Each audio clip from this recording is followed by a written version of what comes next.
Shalom, irmãos. Vocês podem se assentar. Hoje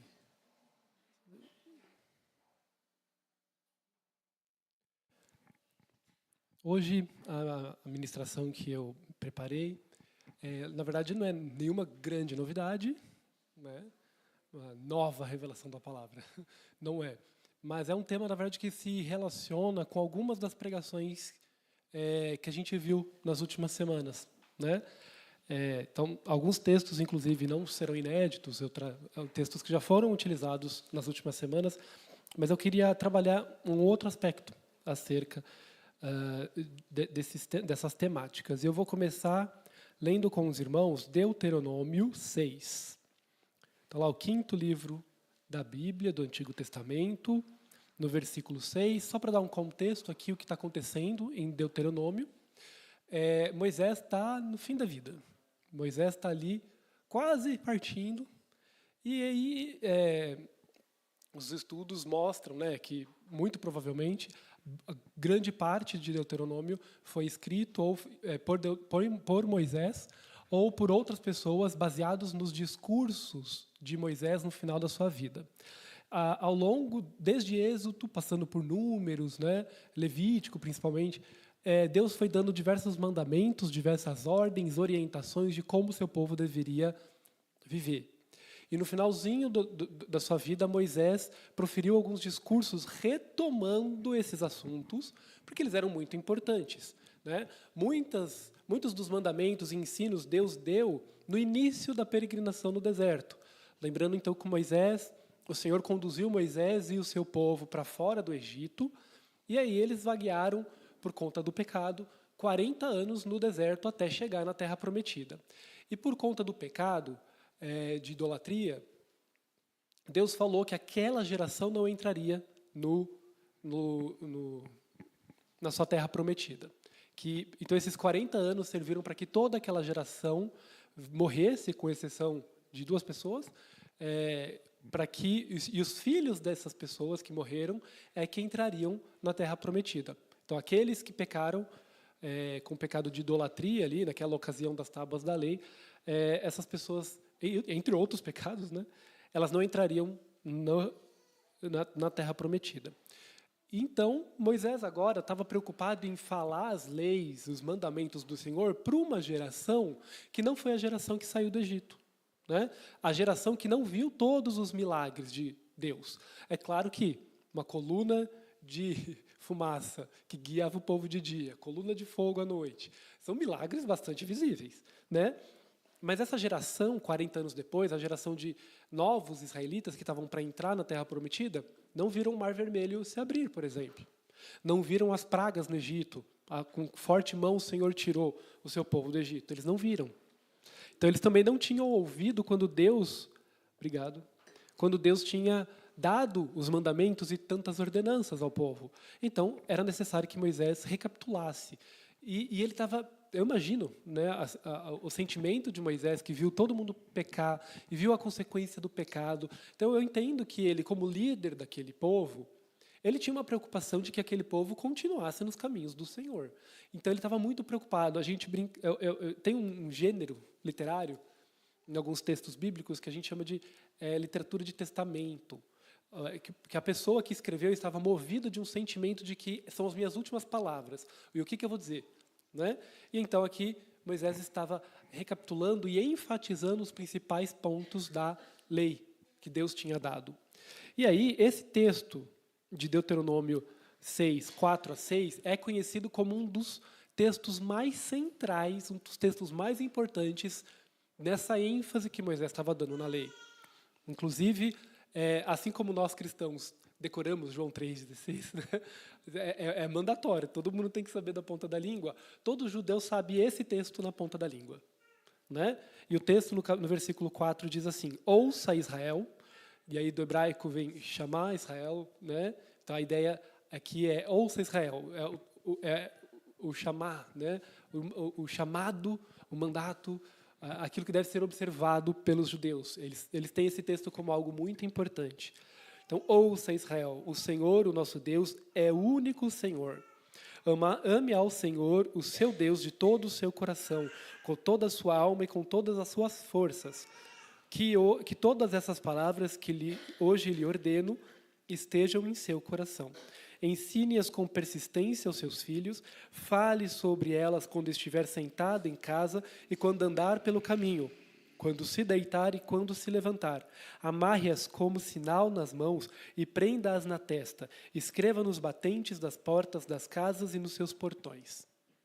Inclusive, vieram muitas doutrinas até do judaísmo em cima desse texto, como, por exemplo, costumes, na verdade, né? No versículo 7, que ele diz: Fale elas quando estiver sentado na sua casa, quando andar pelo caminho, quando se deitar e quando se levantar. Então, esse texto ele é recitado pelos judeus.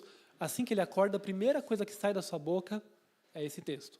E antes de deitar, sabe, nós cristãos, muitos de nós temos o costume de fazer uma oração antes de dormir, e eles recitam esse texto antes de dormir. Né? Por que ele é tão importante? Principalmente por conta do primeiro trecho. O Senhor... O nosso Deus é o único Senhor, então além dele não há outro, e isso é assim um dos dogmas mais centrais, tanto do judaísmo quanto do cristianismo. Não existe outro Deus. Né? Nós precisamos ser sempre lembrados disso. Ame ao seu Senhor, o seu Deus, com todo o teu coração, de toda a tua alma e com todas as suas forças. Não é à toa que quando Cristo foi indagado acerca do maior mandamento, ele tinha isso na ponta da língua. O maior mandamento é este: ame o seu Deus de todo o seu coração, de toda a sua alma e com todas as suas forças. Jesus completa com outro texto, aqui também, né, que também é de Deuteronômio, e amai o próximo como a ti mesmo. Mas Jesus diz que este é o maior mandamento de tudo, da lei. Não da lei dos judeus apenas? Não, Jesus Cristo estava dizendo ali, Cristo estava dizendo que esse é o maior mandamento. Então nós entendemos como cristãos que este mandamento é nosso também. Né? Nós temos por mandamento amar a Deus acima de todas as coisas, com todo o coração, com toda a mente, com toda a nossa força, com tudo o que somos, certo? Mas a ênfase que eu quero dar no versículo 6 diz que todas estas palavras que hoje lhe ordeno estejam no seu coração. Então nós temos que colocar a palavra dentro do nosso coração. Esse é o texto base, inclusive, da aulinha que eu dei semana passada para as crianças. É muito interessante para os professores que dão aula no Ministério Infantil, sabem bem do que eu estou dizendo. Muitas vezes a gente vai preparar uma aula e a gente pega aquele material, o material que a gente utiliza hoje, na minha opinião, é um material muito bacana, ele é bem criativo e ele traz aplicações para a vida da criança muito interessantes, mas também, às vezes, a gente tira uma aplicação para a gente ali, sabe? Quando você está estudando para a aulinha, não tem jeito, irmão. Se você vai preparar, nem que seja uma aula para uma criancinha pequenininha, para um adulto, para um adolescente, para um idoso, se você está lendo a palavra, ela vai te abençoar. Né? Não tem jeito. Leu a palavra, se você ler com atenção, com o objetivo de estudá-la, Deus vai te abençoar. Aquilo vai trazer algo bom para a sua vida. Né? E aí, esse era o texto base da aulinha que eu ministrei na semana passada para as crianças. E também tem outros textos que falam sobre essa questão de guardar a palavra no coração. Eu vou citar também o Salmo 119, dos versículos 9 a 16. O Salmo 119 é um chamado à sabedoria. Né? Então, todo o Salmo 119, que é o maior capítulo da Bíblia inteira, ele traz esse apelo à busca pela sabedoria, para que nós busquemos sabedoria. Né? E aí ele diz, a partir do versículo 9, como pode o jovem manter puro o seu caminho? Olha que pergunta importante, né? Que pergunta genuína. Como é que um jovem pode manter puro o seu caminho? E a resposta é: vivendo de acordo com a tua palavra. Eu te busco de todo o coração. Não permitas que eu me desvie dos teus mandamentos. Guardei no coração a tua palavra para não pecar contra ti. Então, se você quer guardar a tua vida, né, como pode um jovem manter puro o seu caminho? Se você quer manter o seu caminho puro também, a gente tem que viver de acordo com a palavra. Então, a gente tem que colocar a palavra no nosso coração para não pecar. Guardar aqui, irmãos, não tem só um sentido de botar numa caixinha e fica ali. Porque quando a gente guarda uma coisa muito importante, é muito comum que a gente guarde num lugar bem protegido e meio escondido, para ninguém ver. Porque se eventualmente acontece alguma coisa, um ladrão entra na sua casa, aquela coisa que é preciosa vai estar escondida e talvez ele não veja. Essa é a ideia, né? A gente estava até discutindo ali atrás, antes do culto, o costume, por exemplo, de pessoas que têm um relógio Rolex. É uma das marcas mais caras. Dizem que um relógio Rolex não é um gasto, é um investimento, porque é uma peça que valoriza ao longo dos anos. Então, se o cara comprou um Rolex por 1 milhão, depois de alguns anos ele vai valer 1.100.000, 1.200.000, o valor não cai.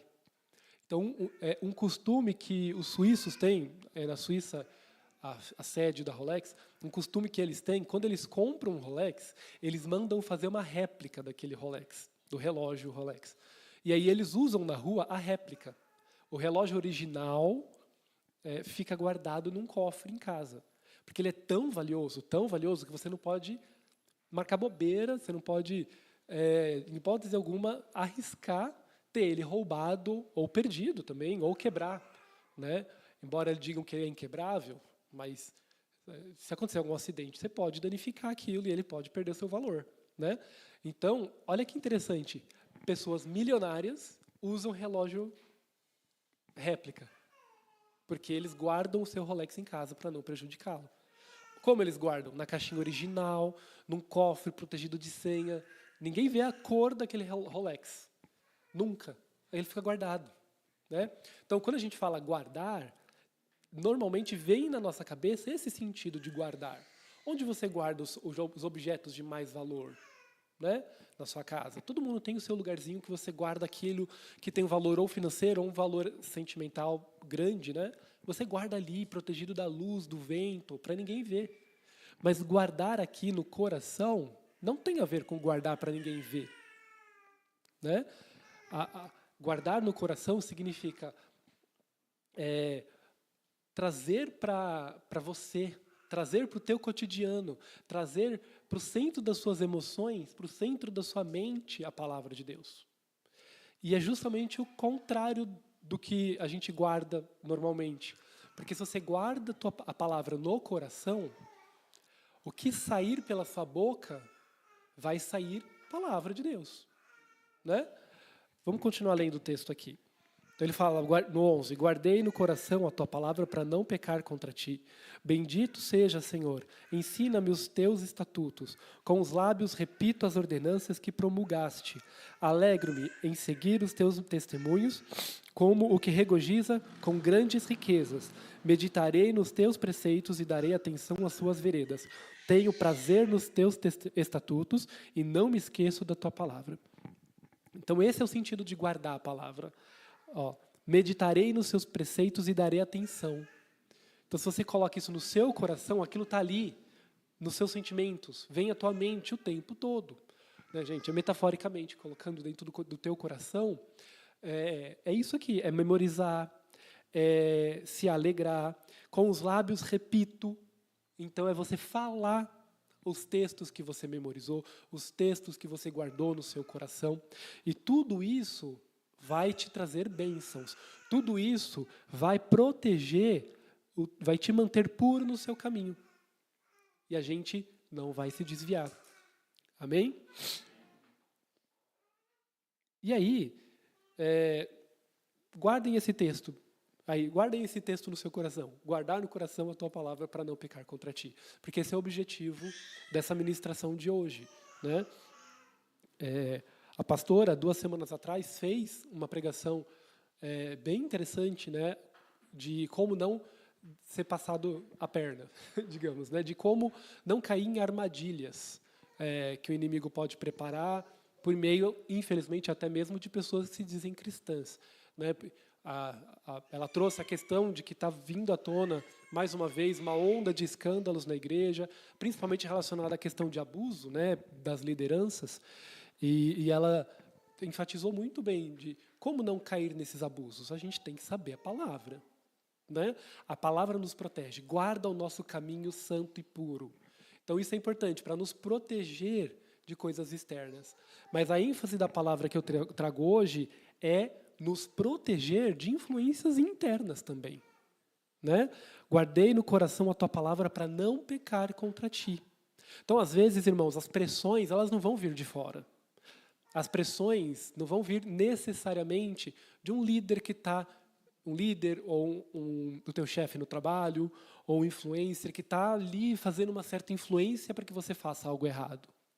O cristão, ele tem um costume de colocar essas influências sempre fora dele. Quando ele peca, mas foi porque o meu chefe mandou.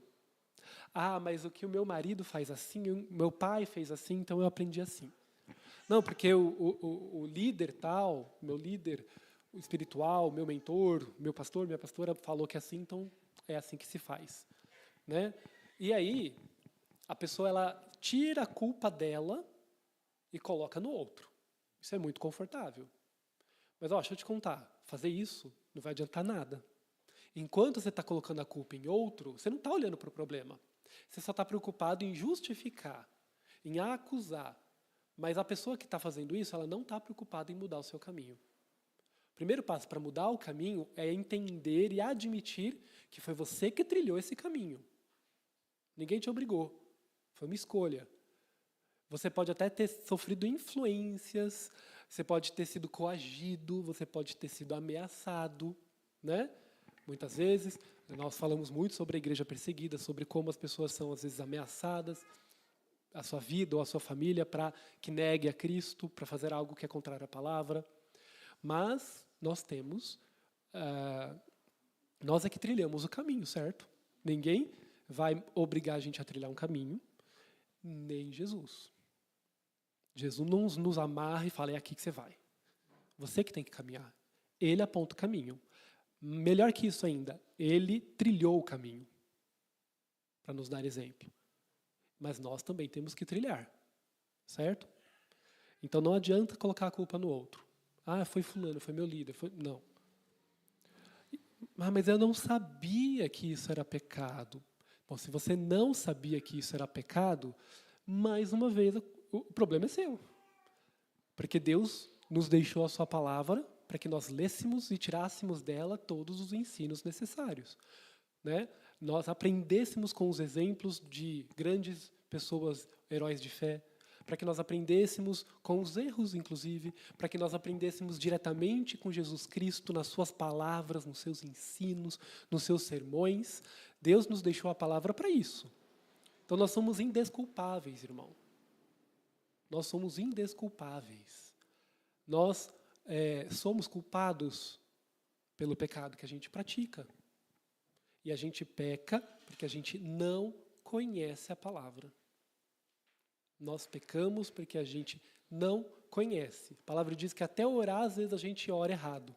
Porque a gente ora para satisfazer os nossos próprios desejos do nosso coração. Né? Então, nós fazemos coisas erradas porque não conhecemos a palavra. Né? E esse é o grande apelo que eu faço nesta manhã. Eu vou ler com vocês, trazer com vocês o texto, que foi o texto base, a historinha que a gente trabalhou com as crianças. Os irmãos podem abrir aí em Mateus 4, a partir do versículo 1 mesmo. É uma historinha super inédita, ninguém nunca ouviu falar, a tentação de Jesus. Quando eu coloquei isso aqui, eu falei, vai parecer muito aulinha para as crianças, porque é uma história, digamos, bem básica, né? É uma história que narra ali uma etapa de vida de Cristo na Terra, que a gente já viu em muitas pregações. Então, talvez o que eu vou dizer aqui não é nenhuma novidade, né? Mas faz parte desse ensino que eu quero trazer para os irmãos. Em seguida, Jesus foi levado pelo Espírito ao deserto para ser tentado pelo diabo. Depois de jejuar 40 dias e 40 noites, teve fome. O tentador aproximou-se dele e disse, se és filho de Deus, ordena que essas pedras se transformem em pães. E Jesus respondeu, está escrito, nem só de pão viverá o homem, mas de toda a palavra que procede da boca de Deus. Então o diabo o levou à cidade santa, colocou-o na parte mais alta do templo e disse, se és o filho de Deus, joga-te daqui para baixo, pois está escrito, ele dará ordens aos anjos dele a seu respeito. Com as mãos eles o segurarão, para que você não tropece em pedra alguma. E Jesus respondeu, também está escrito, não ponha à prova o seu Senhor, o seu Deus.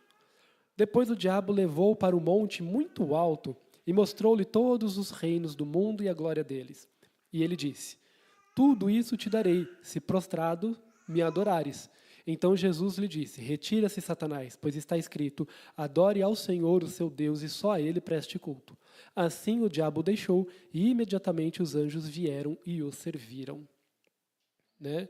Então aqui a gente vê Jesus Cristo sendo tentado por 3 vezes. E nas 3 vezes, ele não sucumbiu à tentação. Essas 3 tentações, já vimos pregações e estudos, mostrando o como elas, de certa forma, implicam em 3 anseios do coração humano. Jesus Cristo ali, irmãos, ele era 100% homem. Ele era 100% Deus? Sim. Então ele tinha todo o poder que Deus tinha, porque ele era Deus, ele é Deus. Mas ele também, naquele momento, enquanto estava encarnado, né, enquanto ele estava na Terra vivendo como homem, ele também era 100% homem. Primeiro texto, aqui já diz logo de cara, ele teve fome. Quer sentimento mais humano, mais essencial, mais fundamental, talvez até mais primitivo do ser humano do que a fome? Depois de 40 dias e 40 noites, ele teve fome. Então, Jesus Cristo era humano, o estômago dele devia estar uma lástima, puro ácido, doendo de tanta fome. Então, o corpo dele, a mente dele, os hormônios dele deviam estar gritando, come alguma coisa, homem, senão eu vou morrer. Todo o corpo dele devia estar clamando por alimento. Então, quando o diabo vem e fala, transforma essa pedra em pão, cara, imagina o quão tentador isso deveria ser para o homem Cristo. Né? Super tentador. Mas Jesus Cristo respondeu, não, porque a palavra diz que nem só de pão viverá o homem, mas toda a palavra que procede da boca de Deus. Ele usa a palavra não só para se defender, mas para atacar, né? Para fazer frente àquilo. Jesus Cristo, quando estava fazendo isso, ele não estava como Deus apenas, ele também estava como homem, nos mostrando que é possível resistir à tentação, resistir ao diabo, por meio da palavra. A palavra tem muito poder, irmãos. Qual é esse poder? Se eu recitar, a coisa de forma mágica vai acontecer? Não, o poder da palavra está na aplicação dela. A palavra tem muito poder, mas se a gente apenas ouve ela e guarda num cantinho, você torna aquele texto na sua vida sem efeito. Então a gente tem que ouvir com atenção. Naquele texto lá de Deuteronômio, Shema Israel, ouça Israel, a ideia é isso, ouça com atenção, com o objetivo de cumprir. Infelizmente nós temos pessoas, eu lembro, uma vez eu estava conversando com um ateu convicto, que inclusive estava me ridicularizando a minha fé. E ele já tinha lido a Bíblia inteira 3 vezes. Né? Não estou dizendo que você precisa agora catar e ler a Bíblia inteira de uma vez. Não. Né? É uma proposta interessante, não vou dizer que não é. No ano passado a gente fez isso, foi uma bênção, né, irmãos? Foi maravilhoso poder reler mais uma vez a Bíblia inteira e ter assim, essa noção geral do que a palavra diz. É muito bom. Mas para uma pessoa que está lendo aquele texto sem a intenção de cumpri-lo, não vai fazer efeito nenhum na vida dela. Ele já tinha lido 3 vezes e estava ali ridicularizando a minha fé, como ateu. Então, só ler não adianta. A gente tem que ler e guardar, ler e praticar, ler com a intenção de como isso aqui pode ser aplicado na minha vida. Que ensino eu posso extrair daqui? Que ensino Cristo deixou aqui para nós? Que ensino o Senhor Deus deixou para nós nessa experiência, nesse texto, nessa narrativa? Existem muitos textos, principalmente no comecinho da Bíblia e no Novo Testamento, que têm um objetivo de doutrina mesmo, um objetivo de ensino, propriamente dito. Mas existem outros textos que são narrativas de fatos que aconteceram. E mesmo dessas narrativas a gente pode extrair lições. Ó, nessa situação foi feito desse jeito e não deu certo. Nessa situação foi feito assim e deu certo. A gente extrai da palavra muitos ensinos importantes. A palavra toda é boa para ensino, diz a palavra, né? E aqui Jesus Cristo utilizou um texto bíblico, inclusive de Deuteronômio, para fazer frente ao diabo.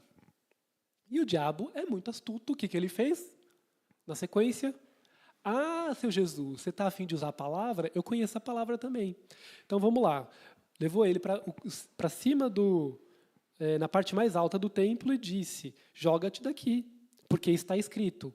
E aí está escrito em Salmos 11: ele dará ordem aos anjos dele a seu respeito, com as suas mãos eles o segurarão para que você não tropece em alguma pedra.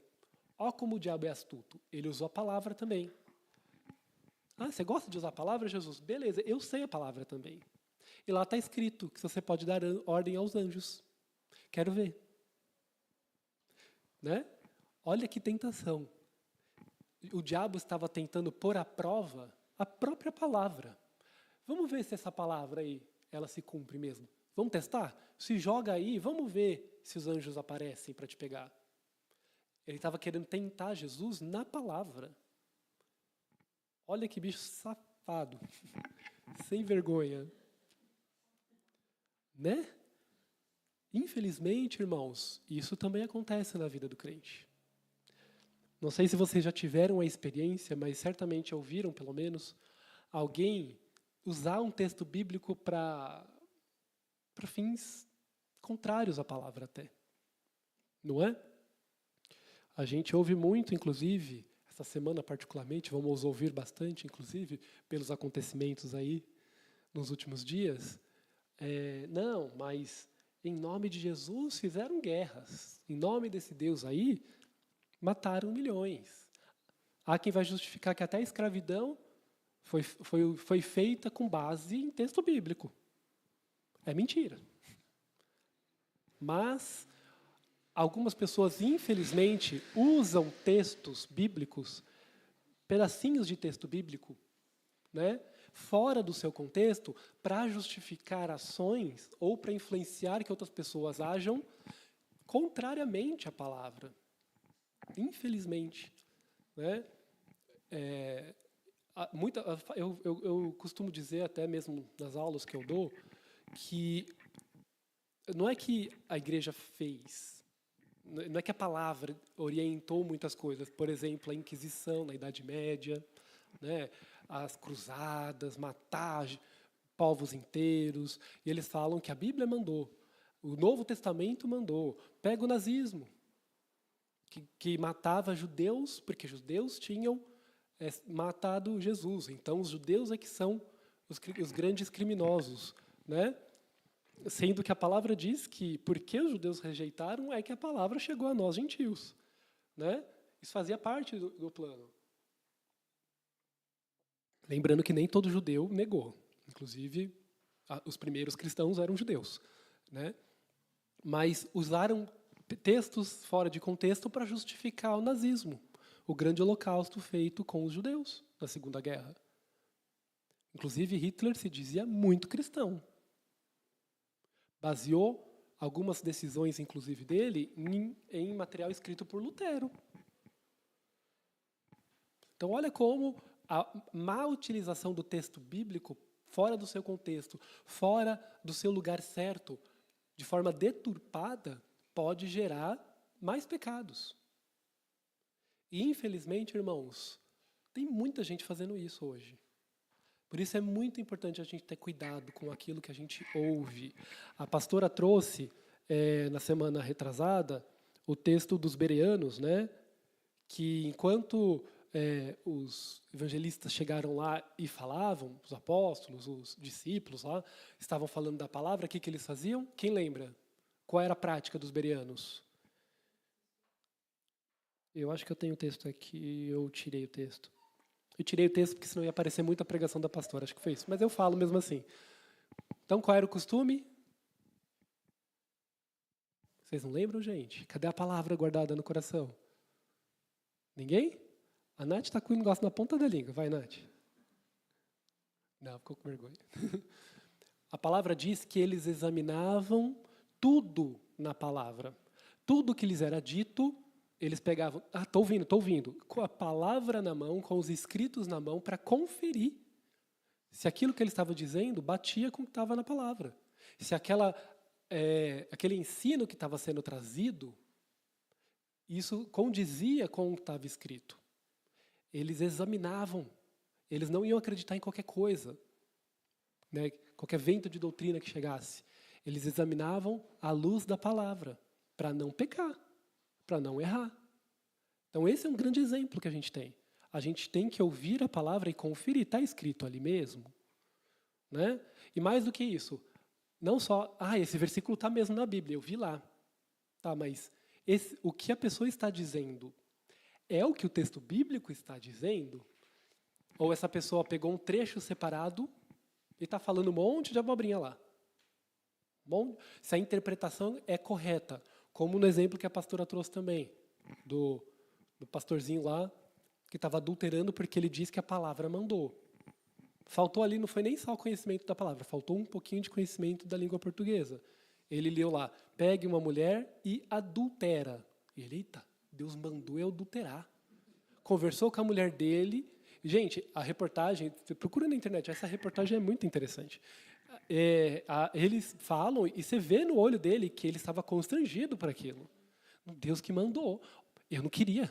Aí ele conversou com uma outra mulher, casada também, conversou com o marido dela, Deus mandou, está escrito aqui na Bíblia, vai lá e adultera. Aí o marido concordou. E aí ele foi e adulterou com aquela mulher. E o próprio repórter está falando, mas não é isso que está escrito aqui, vai lá e pegue uma mulher adúltera. Não vai lá e adultera. E aí ele, não, como assim? A cara dele ali, tipo, meu mundo caiu. Fiz uma coisa gravíssima porque interpretou mal a palavra. Tem outro exemplo que, pastora, fonte bibliográfica, né, pastora? É porque é um exemplo que ela conta bastante. Eu não sei se eu vou lembrar exatamente, ela não usou na outra semana, mas ela fala com frequência. Sabe aquela pessoa que, vou abrir a palavra hoje e vou ver o que Deus quer dizer para mim. Aí acata e lê um versículo. Essa é a vontade de Deus para mim hoje. Aí está lá, abre a palavra e fala. Eu não lembro exatamente o texto, gente. Né? Vai lá e Judas foi e se enforcou. Jesus, é isso que você quer de mim hoje? Melhor confirmar de novo. Abriu a Bíblia de novo, em outro texto, o que tem que fazer, vai e faça depressa.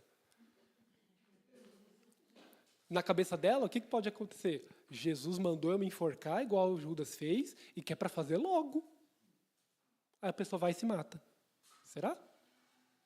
Então, deixa eu te contar, irmãos. Não sei se esse é um costume que você tem, mas a Bíblia não é um oráculo, tá? A Bíblia não é um mecanismo de adivinhação. A Bíblia precisa ser estudada. Né? Não estou dizendo que você não pode ter textos específicos. A palavra acabou de dizer lá, né? Escreva no umbral da sua porta, coloque no seu coração, coloque na sua testa. Né? Tem a palavra visível. Então, se você conhece um texto, você sabe o contexto dele, você sabe qual é a implicação desse texto, e é um texto que fala muito ao seu coração, não tem problema, faz um quadro com esse texto. Isso é lindo, para você se lembrar com frequência daquele texto. Né? Então, toda vez que você quiser usar um texto, eu tenho que pegar 50 linhas? Não. Mas você precisa, pelo menos, vai usar um texto, você precisa ler 50 linhas, pelo menos. Né? Senão você acaba fazendo besteira. Infelizmente, acaba até pecando. Né? E aí, ele fala de outros, da terceira tentação, mas o que tem em comum aqui é que Jesus Cristo usou textos bíblicos, né, dos escritos, para poder contradizer o próprio diabo. E a gente tem que fazer disso a nossa prática também. Só que como a gente vai usar texto bíblico diante de ciladas do maligno no nosso dia a dia, se a gente não tem esses textos bíblicos na nossa mente e no nosso coração? Né? Não precisa levantar a mão aqui. Mas quantos de vocês têm o costume de fazer um devocional, por exemplo? Né? Um devocional é um momento separado, de forma intencional. Normalmente você vai fazer um estudo direcionado. Não é cada dia eu vou abrir a palavra num lugar e vou ver o que Deus quer me dizer. Não, vou pegar para estudar a epístola de Paulo aos Colossenses. Então eu vou por 3 semanas, todos os dias, ler um pedacinho, tentar entender o que está escrito ali, e aí eu vou correlacionar com outros escritos de Paulo. Quando ele diz aqui, faz menção de um outro texto bíblico que está lá no Antigo Testamento, por que ele fez menção a esse texto? Né? Para tentar entender qual era o contexto ali. Para que isso se aplica? Irmãos, a gente consegue fazer estudos longos com um livro só. Né? E a gente vai aprofundar no conhecimento que, às vezes, fazendo uma leitura rápida, a gente não consegue pegar tudo. A palavra é muito rica.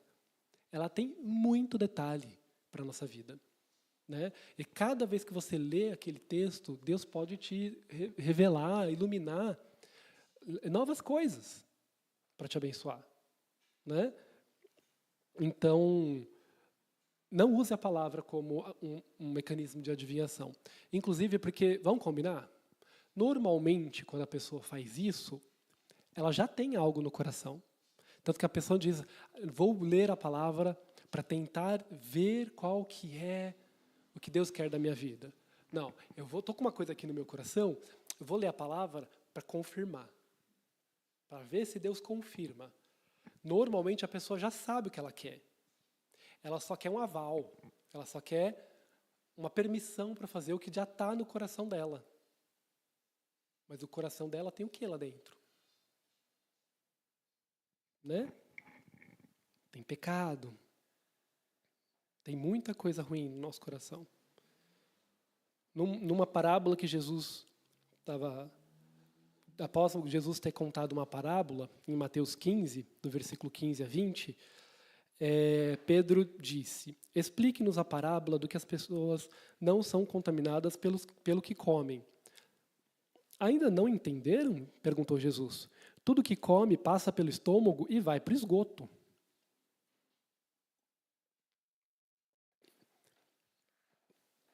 E é isso que os contamina, pois o coração... Mas as palavras vêm do coração, e é isso que os contamina, pois do coração vêm maus pensamentos, homicídio, adultério, imoralidade sexual, roubo, mentiras e calúnias. São essas coisas que os contaminam. Comer sem lavar as mãos não os contaminará. Do ponto de vista espiritual, tá, gente? Por favor, vai comer, lava a mão. Porque tem bactéria, tem vírus, tem protozoários, tem todo um monte de classes de agentes que podem te fazer ficar fisicamente doente. Tá? Mas aqui, Jesus e os discípulos estavam sendo acusados de comer cerimonialmente impuros, sem fazer a lavagem cerimonial. A ideia ali, quando Deus mandou lavar as mãos, eu tenho para mim que isso era inclusive para protegê-los de contaminantes físicos. Mas criou toda uma mística em cima da lavagem de mãos, que a pessoa, se não lavar a mão, ela estaria espiritualmente, moralmente impura. E aí, mestres da lei estavam acusando eles disso, de estarem cerimonialmente impuros, espiritualmente impuros. E aí Jesus fala, vocês não entenderam nada. A contaminação da mão suja não tem capacidade de te deixar espiritualmente impuro. Porque o que entra pela tua boca vai ser utilizado ali no estômago, depois vai para o esgoto. Já entenderam, né? A pessoa manda embora. Então, foi. Agora, o que contamina o homem é o que sai. Porque quando o coração está cheio dessas coisas aqui, maus pensamentos, homicídio, adultério, imoralidade sexual, roubo, mentiras, calúnias, a pessoa abre a boca, ela vai falar do quê? Ela vai falar de adultério, ela vai falar de calúnias, ela vai falar de homicídios, de maus pensamentos. Porque daquilo que o coração está cheio, é isso que sai. É isso que transparece. Né? Sabe quando a gente fala, caramba, que fulano tem uma boca suja? Né? O fulano de tal só reclama. O fulano de tal só murmura. Assim, insuportável ficar com aquela pessoa. Tudo está ruim para ela. Não tem gente assim? Né? Mas não pensa só naquela pessoa. Né? Vamos pensar na gente também. O nosso coração é impuro. O nosso coração é cheio dessas coisas aqui. Então, o que a gente tem que fazer? Deixar a palavra limpar o nosso coração. E como você vai fazendo isso? Fazendo uma oração única? A coisa assim, agora, pô, fiz uma oração, meu coração está limpinho. Passa uma semana, você está o quê? Xingando no trânsito de novo. É ou não é? O que a gente tem que fazer, então? A gente tem que encher o nosso coração de outra coisa. Para quando a gente abrir a boca, naturalmente sair bênção. Naturalmente é um pouco forte, né? Que o nosso natural é pecado. Mas sair de forma simples. Por quê? Se o coração for cheio de bênçãos, se o coração for cheio de coisas boas, né? Por meio da purificação pela palavra, quando a gente abrir a boca, vai sair bênção. Quando a gente abrir boca, vai sair beleza. Mas primeiro a gente tem que ter uma prática constante de encher. Né? Um vaso, quando está cheio de sujeira, de água suja, o que você tem que fazer? Se você só pegar essa água suja, jogar fora e pôr uma água nova ali, deixa essa água nova nesse vaso de novo por um mês. O que acontece? Apodrece. Aquela água vai pegar os contaminantes ali daquele vaso e aquela água vai ficar imunda de novo. O que você tem que fazer? Você tem que pegar o vaso com cuidado, com sabão, esfregar por dentro, limpar bem. Né? E quando aquela tá, quem cozinha sabe muito bem, né? Quando aquela panela dá uma queimada na lateral, assim. Sabe, você está cozinhando no fundo da panela e ele espirrou para a lateral da panela. O fundo não está queimando porque tem coisa lá. E aquela espirrada na lateral, o que acontece? Fica aquela coisa preta, escura, grossa. E para limpar aquilo, como é que é? É só jogar uma aguinha? Não, né? Tem que pegar a esponja de aço e, tem que arar a panela. Tem que arranhar ela. Então, essa limpeza, às vezes, a gente vai precisar de uma bucha forte. Quanto mais grossa for a sujeira, mais forte tem que ser a bucha, não é? Então, às vezes, vai doer. Aquela esfregada ali, não. Às vezes dói. Para tirar o pecado, para limpar o nosso coração. Mas depois que ele está limpo de verdade, você põe a água limpa ali, o que acontece? Ela permanece limpa por mais tempo. Né? Mas você vai ter que fazer o quê com essa água? Se você quer mantê-la limpa, vai ter que ficar trocando. Vai ter que encher de novo. Porque a água evapora. Gente, perdoa a analogia aqui, não sei se é a mais perfeita, né? Mas você deixar um vaso com água no tempo, assim, mesmo limpo, o que vai acontecer? Vai evaporar. Podem vir contaminantes novos. Então você tem que fazer o quê? Você tem que manter isso como uma prática. Toda semana, dá uma limpada lá, põe água nova. 2 dias depois, opa, evaporou um pouquinho, vou pôr mais 2 dedinhos de água. Não é? A gente tem que manter aquilo limpo. E é o que a palavra nos diz. A gente tem que manter o nosso coração puro. Foi o primeiro texto que a gente leu, né? O segundo, na verdade. Como pode o jovem manter puro o seu caminho? Vivendo de acordo com a tua palavra. A gente precisa viver de acordo com a palavra, irmão. Para que a gente mantenha o nosso caminho puro. Não só para que a gente não caia em ciladas externas, de pressões externas, mas a gente tem pressões internas também. O nosso coração pecador quer o pecado. Ele clama para satisfazer a sua própria vontade. Né? Há 3 semanas a gente conversou isso também numa pregação. Para a gente não confiar no nosso coração. Primeiro a gente precisa limpar ele direitinho. Até que o nosso coração esteja completamente de acordo com o coração de Deus. Aí a gente vai ter um pouco mais de tranquilidade para fazer o que a palavra diz. Porque o nosso coração vai estar cheio disso. A nossa boca vai se encher de bênçãos, porque o nosso coração foi limpado. Então tudo que sai do nosso coração agora vai ser bênção, vai ser beleza. Né? Então,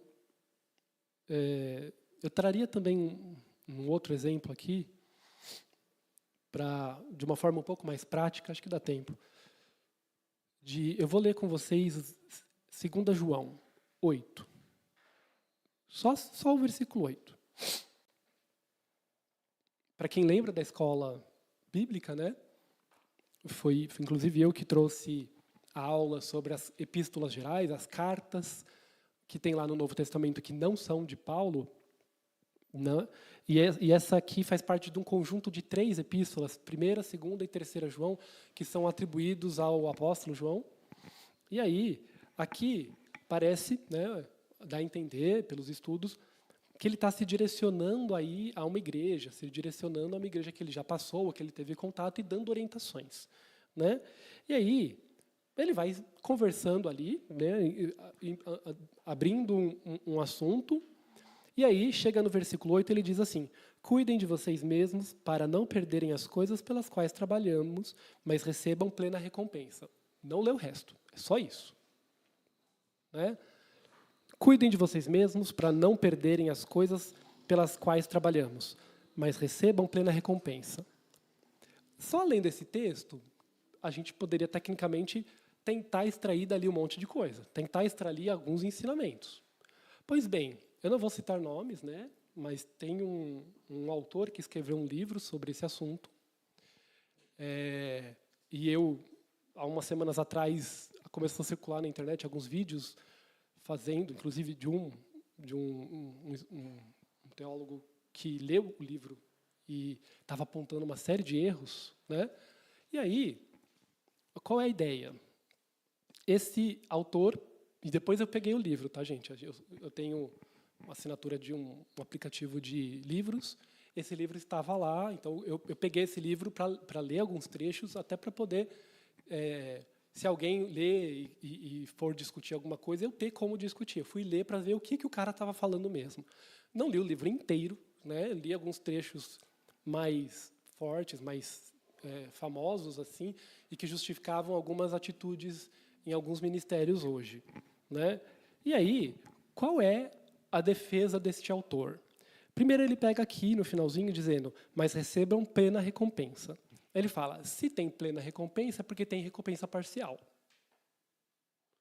Então você pode receber só metade da bênção. Não é? Se está falando de uma bênção completa, quer dizer que tem uma bênção parcial. Mas repare, não é isso que o texto disse. Já foi uma interpretação dele. Né? E como que você pode receber a bênção parcial? Se para receber a bênção plena você tem que cuidar de vocês mesmos para não perderem as coisas pelas quais trabalhamos, quem trabalhou? Quem está dizendo isso aqui é o apóstolo. Então a interpretação dele é, os apóstolos, como líderes, ensinaram e as pessoas têm que cumprir tudo o que aquele líder disse para receber a recompensa inteira.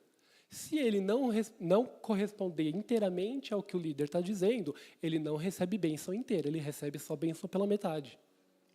E aí ele começa a discutir, ele parte desse texto e vai pegar outros textos pensados na Bíblia para justificar um comportamento de você precisa honrar o teu pastor e fazer tudo o que ele diz, do jeitinho que ele diz, senão você não será abençoado. Se você fizer tudo igualzinho o pastor está mandando, independente do que ele estiver mandando, você vai ter uma bênção, uma prosperidade, inclusive financeira, muito grande. Repare, é isso que o texto disse? Já é uma interpretação paralela dele, certo? E aí tem até um capítulo, que foi o capítulo mais polêmico, que ele diz, mesmo se o seu pastor estiver errado, você faz. Para você não perder a bênção. Se ele estiver errado, ele que lute com Deus. Mas você vai e faz. Ou seja, de certa forma, a orientação dele é, se o teu pastor estiver em pecado e te mandar fazer o mesmo, você faz. Sem questionar. Porque pelo princípio desta honra, você vai receber uma plena recompensa. Alguém consegue perceber o problema nisso? Foi, inclusive, foi muito próximo da semana que surgiram aqueles escândalos de abuso dentro da igreja, de pastores mandando os membros fazerem isso e aquilo, né? E aí a pastora achou importante trazer esse tema para vocês, né? E eu concordo que é um tema bem relevante para a igreja de hoje. E a gente tem que se proteger. E aí a pastora falou muito bem falado. Em primeiro lugar, Deus. Então, se o seu pastor está mandando você fazer algo que é contrário à palavra de Deus, você tem que fazer por obediência? Não. Pelo contrário, você não deve fazer. Ainda digo mais, você deve dizer, porque Não pode fazer. Falou, olha, pastor, eu não concordo com isso, porque a palavra diz em 1 João, 2, né? Porque a palavra diz em Atos, não sei. Porque a palavra diz que é assim que a gente tem que conduzir. Senão, a gente peca. Essa é a conduta, irmão. Tem que examinar a luz da palavra. Senão a gente sofre abusos. Senão a gente é levado a pecar. Né? Tantos escândalos aí. Redes de pastores que sabiam o pecado uns dos outros para se proteger. Para parar de pecar, para orar junto pelo pastor que caiu. Não era isso que eles faziam. Era para esconder o pecado. Ah, porque se o pecado vier à tona, a igreja do Senhor será maculada. É só tendo clareza do pecado que a gente vai conseguir trabalhar nele. E aí o pecado para de evoluir. Né? Aí, assistindo lá o vídeo, ele leu esse trecho aqui. E já foi dando toda a interpretação. O que vocês acham que eu fiz de imediato, que é o que eu aconselho vocês a fazerem de imediato? Qual é o primeiro passo? Vocês estão vendo alguém discutir um versículo e dando uma explicação, um ensino em cima de um versículo só. O que você tem que fazer? Primeira coisa. Ler o contexto. É a primeira coisa, irmãos. Vamos fazer isso juntos? Vamos ler. Não precisa. A gente pode ler eu trouxe o capítulo inteiro aqui. O capítulo inteiro, que na verdade 1 João só tem um capítulo, então é a epístola inteira. Eu trouxe ela inteira, mas só para a gente não demorar tanto, vamos ler só um versículo inteiro, o anterior, versículo 7. Digo isso porque muitos enganadores têm saído pelo mundo, os quais não confessam que Jesus Cristo veio em carne. Tal é o enganador e o anticristo. Ou seja, quando João estava trabalhando essa epístola, qual era a intenção dele? E aí, se você lê a epístola inteira, inclusive outras epístolas, outros livros bíblicos dessa mesma época, o que você vai perceber? Que os apóstolos e os discípulos estavam preocupados com uma coisa importante. Agora, o cristianismo saiu de Jerusalém, saiu de Israel, e estava chegando a outras províncias, outros países, digamos. Né? Estava chegando ali na Ásia Menor, na atual Turquia. Né? A gente sabe que chegou até Roma, tem um livro aos Romanos. O evangelho chegou longe. E aí tinham lá os discípulos de Jesus Cristo que estavam levando, mas também tinha um monte de discípulo de sei lá o quê, que estava lá levando outro evangelho. E estava aparecendo um monte de heresias no meio da igreja. Então, o apóstolo estava preocupado com isso. Falou, olha, se alguém estiver dizendo algo contrário ao ensino que a gente deu para vocês, essa pessoa está errada, ele é um profeta de Satanás. Então, toma cuidado. Examina as palavras. Né? Tem muitos enganadores que têm saído pelo mundo, os quais não confessam que Jesus Cristo veio em carne. Uma das heresias que estava circulando ali é o fato da negação da encarnação de Cristo. Porque a carne é 100% pecadora, então como Jesus, que é 100% perfeito, seria carne, seria um ser humano? Então eles estavam dizendo que não, Jesus Cristo não era humano. Ou seja, negando a encarnação de Cristo. Isso é uma heresia que estava se espalhando ali no meio. Né? E ele foi bem claro, alguns têm saído pelo mundo que não confessam que Jesus Cristo veio em carne. Tal é enganador e o anticristo. Olha como ele é faca na caveira. Né? Quem disser isso para vocês, quem está tentando ensinar isso para vocês, é enganador e anticristo. E aí ele entra no versículo 8. Por isso, né, cuidem de vocês mesmos para não perderem as coisas das quais nós trabalhamos.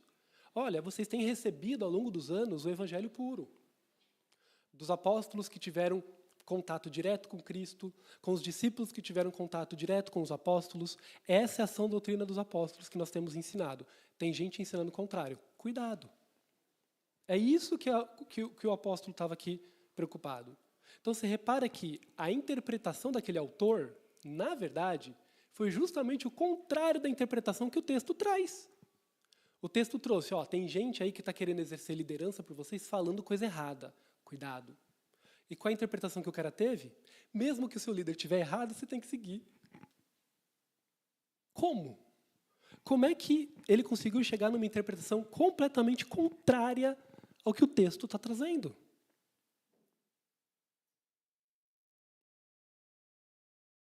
Eu teria várias coisas para especular do porquê ele fez isso. Falta de conhecimento? Acho pouco provável. Porque a pessoa, para escrever um livro, ela tem que ler muito. Será que, de repente, não tem pessoas que já têm um conceito na sua mente, aí ele sai caçando na palavra trechos isolados que justifiquem o que ele já está querendo fazer? Por esse motivo que eu não vou dizer o nome, né? Porque são acusações graves, eu sei. Mas não sou eu que estou dizendo. A palavra disse, né? Cuidado com aqueles que têm saído pelo mundo, confessando que Cristo veio, e confessam que Jesus Cristo, negam a encarnação de Cristo, ou seja, estão propagando uma heresia. Tal é enganador e anticristo. E eles conduzem à morte. Por isso é tão importante, irmãos, conhecer a palavra. Se você não lê a epístola inteira de João, você ouve uma pregação com um único versículo, com uma interpretação toda errada, você faz coisa errada depois, você peca. Então a gente tem que ter a nossa conduta baseada na palavra. E a gente tem que conhecer a palavra. Antigamente as pessoas não tinham acesso à palavra inteira. Ou tinham acesso somente a partir de um ministro. Em muitos lugares onde a igreja é perseguida, às vezes eles têm uma página de Bíblia para ler. Nós temos a Bíblia inteira, em 400 versões, na palma da mão. Nós temos hoje materiais de estudo excelentes para a gente ler e se aprofundar. Tem livros e livros e livros baseados na palavra para a gente ler, raciocinar. Pega o texto bíblico, lê, confere se o que ele está dizendo aqui é de fato o que o texto trouxe, para a gente poder ter uma conduta de fato reta, para que o nosso caminho de fato seja o caminho de Cristo. Isso é muito importante, irmãos. Não sei se eu estou conseguindo trazer toda a ênfase, né? Porque a gente tem visto as pessoas deturparem a palavra e, cara, isso dói. A gente desperta um monte de sentimento, a gente fica irado, a gente fica triste, a gente clama por misericórdia, porque, infelizmente, a gente tem visto a palavra do Senhor ser usada para tantas finalidades que não são a finalidade que Cristo deu para ela. Infelizmente, as pessoas usam qualquer subterfúgio para manter o seu status, talvez, um benefício que ele conquistou. É muito complicado isso, irmãos. E a gente só vai estar livre se conhecer a verdade. E conhecereis a verdade, e a verdade vos libertará. A verdadeira liberdade em Cristo, ela vem para quem conhece a Cristo. Para quem conhece a Cristo, e onde a gente vê a revelação de Cristo? Na palavra. Né? Mas Deus me deu uma revelação. Isso é uma questão importante também. Deus revela coisas novas? Sim. Nós cremos no ministério profético, nós cremos que Deus traz. Você está lendo o texto e Deus pode te trazer interpretações ali. Mas Ele só vai conseguir trazer revelações se a gente tiver repertório. Existem momentos em que o Espírito Santo traz coisas completamente novas, isso acontece também. Mas a gente precisa conhecer a palavra para que ele possa iluminar a palavra. Como é que ele vai explicar para a gente um texto que a gente não leu? Né? Então leiam a palavra, irmãos. Tenham uma estrutura de devocional. Tenham uma estrutura de ler a palavra todos os dias. Mas não só ler. Eu vou ler aqui no horário do almoço correndo só para bater a meta do dia. Né? Não, se você não conseguir fazer isso todos os dias, leia um texto assim mais rapidamente todos os dias e uma vez na semana você para pegar esses textos e entender o que está dizendo ali. Nós temos bíblias de estudos muito boas, né, que trazem ali no seu... Todo livro, nessas bíblias de estudo, todo livro bíblico, nas primeiras páginas, traz um contexto. Quem é o autor, quando ele escreveu, como ele escreveu, para quem que era, quais eram os problemas que a igreja vinha enfrentando, e aquela carta foi escrita para auxiliar os irmãos nestes problemas. Né? Tem uma introduçãozinha ali. Lê. As bíblias de estudo também costumam ter quando um trecho da Bíblia se correlaciona com outro versículo, ele coloca no cantinho, ó, esse versículo está citando um outro. Por exemplo, aqui quando Jesus Cristo, nas tentações, quando ele diz, mas toda palavra que procede da boca de Deus, isso é em Deuteronômio 8:3. Quando ele responde a Satanás, não põe à prova o Senhor, seu Deus, está lá em Deuteronômio 6:16. A Bíblia diz tudo que eu estava usando, traz os trechinhos, né? E quando ele disse, retira-se Satanás, pois está escrito, adore ao Senhor o seu Deus e só a ele preste culto, Deuteronômio 6:13. Então, como é que a gente vai usar a palavra para enfrentar as tentações do maligno se a gente não conhece a palavra? É possível? A gente tem que ter a palavra na ponta da língua, irmãos. Aí foi muito lindinho, na semana passada, na aula, eu já estou finalizando, não tem outro texto, se os irmãos pensarem em alguma música, já quiser, pode ir vindo. Foi muito bonitinho, porque eu separei 6 versículos bíblicos, o materialzinho já trazia isso, eu imprimi, e dei os versículos na mão das crianças. Um conjunto de 6 versículos para cada criança. E aí eu falei, vamos inventar uma situação aqui, e aí é uma situação errada, uma situação de pecado. E você vai dizer, não vou fazer isso. Mas não vou fazer isso porque está escrito o quê? E ela tinha que escolher um dos versículos para dizer, não vou fazer por isso porque lá em João está escrito, né? E aí, gente, crianças de 3 a 7 anos, 8, né? A Vic tem 8. Criancinhas, qual é o contexto que eu vou dar? Não, um amiguinho está na escola e a Aninha, né, tem um estojo com lápis maravilhosos. E você queria usar, mas ela disse, não quero te emprestar. Aí chega a Mariazinha e diz, deixa de ser boba, vai lá e pega. Você não quer? Vai lá e pega, ela nem vai ver. O que você responde para a Mariazinha? Né? E aí esse texto, eu fui para aquecer. Falei, que texto bíblico que vocês vão usar? Não, eu não tinha dado ainda os versículos. E ela, é um texto da Bíblia em qualquer lugar? Pode ser um mandamento? Eu, pode. Eu falei, yes. Aí elas falaram juntas, não roubarás, está lá nos 10 mandamentos. Eu, Aí você vai dizer para a Mariazinha o quê? Não, Mariazinha, não vou fazer isso porque está escrito na Bíblia, não roubarás. É mandamento do Senhor. Daí, sabe, meu coração ficou quentinho, sabe? Porque esse texto não estava na lista dos textos que eu trouxe. Elas lembraram. Eu imaginava que elas iam lembrar, porque os 10 mandamentos são um texto muito trabalhado, né? Mas eu fiquei feliz delas poderem usar a palavra numa situação que pode ser cotidiana, irmãos, porque toda criança na escola vai ficar tentada a roubar o lápis fluorescente com cheirinho de uva da colega. Porque ela ainda tem essa coisa na cabeça dela, do que é meu, do que é do outro, ainda em desenvolvimento, né? Aí foi outras cenas engraçadas, a tia Fátima estava lá, viu? Num momento chegou ao ponto de que alguém estava no shopping, a nova moda era andar só de cueca e fralda. Não pergunte como chegamos nisso, mas deu certo. Né?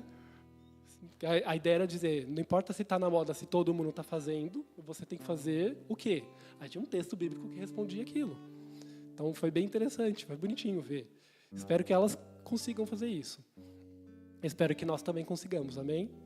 Que assim como Cristo usou a palavra para se defender e para não pecar, nós também devemos usar a palavra para não pecar. Amém? Essa ministração que eu trouxe.